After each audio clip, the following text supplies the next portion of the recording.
आज जो मैं आपको किस्सा बताने जा रहा हूँ वो हमारे कस्बे के भुतहा अस्पताल का है।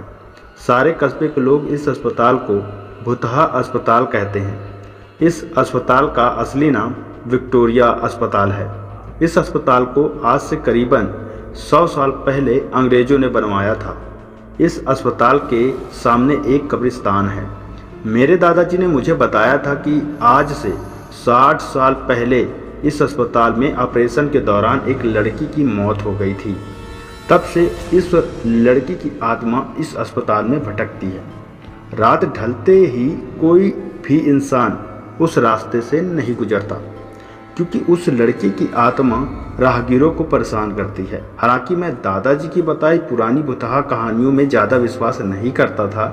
एक रात मैं और मेरे दो दोस्त अंकित और राजू के साथ रात को बाइक पर घूम रहा था। तभी मेरे एक दोस्त ने मुझे विक्टोरिया अस्पताल वाले रास्ते से चलने को कहा।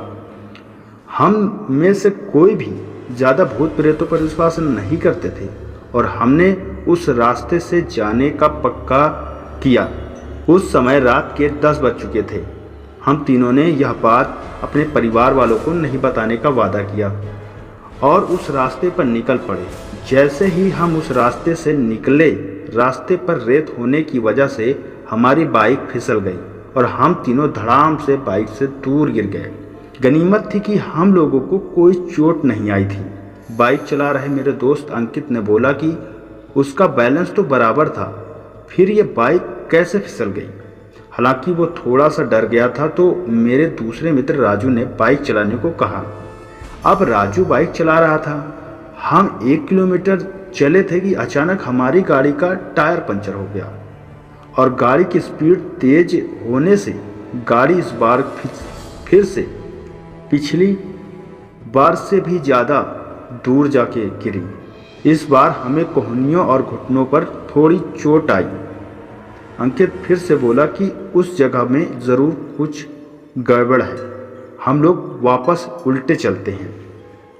लेकिन मैंने और राजू ने उसकी बात नहीं मानी और बाइक उठाकर पैदल चलना शुरू कर दिया।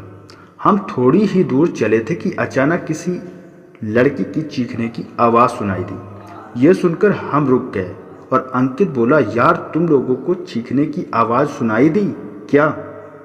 हमने उसकी बातों को अनसुना कर दिया। कोई जानवर की आवाज़ होगी। 5 मिनट चलने के बाद फिर वही चीख फिर से सुनाई दी। इस बार तो हम दोनों को भी थोड़ा डर लगने लगा।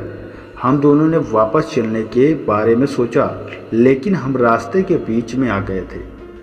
पीछे चलने में 3 किलोमीटर और आगे चलने में 2 किलोमीटर की ओर बाकी था। हम लोगों ने आगे जाने का सोचा। थोड़ा आगे चलने पर हमें बरगद के पेड़ के नीचे एक औरत दिखाई दी। इतनी रात को अकेली औरत को देखकर हमारे तो रोंगटे खड़े हो गए। हम लोगों ने पीछे मुड़ने का सोचा, तभी वो बूढ़ी औरत चिल्लाई, बेटा रुको, मुझे हाईवे तक का रास्ता बता दो। हमने पूछा कि इतनी रात को आप इस रास्ते से कैसे निकल रही हो? तो बुढ़िया ने कहा कि मैं पड़ोस के गांव की रहने वाली और मेरे पास पैसे नहीं, इसलिए मैं पैदल ही निकल पड़ी। हाईवे के उस पार मेरा गांव है।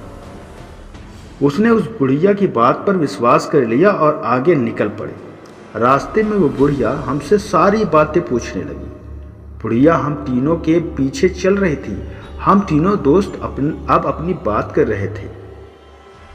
तभी राजू बोला कि लो माँ जी, आपका रास्ता आ गया। और जैसे ही वो पीछे मुड़ा तो वहाँ कोई नहीं था। हम तीनों की तो सिट्टी पिट्टी गुल हो गई। हम बाइक को धक्का मारते हुए जोर से भागने लगे। भागते भागते अंकित ठोकर खाकर गिर गया और हमें जोर से चीखें सुनाई दी।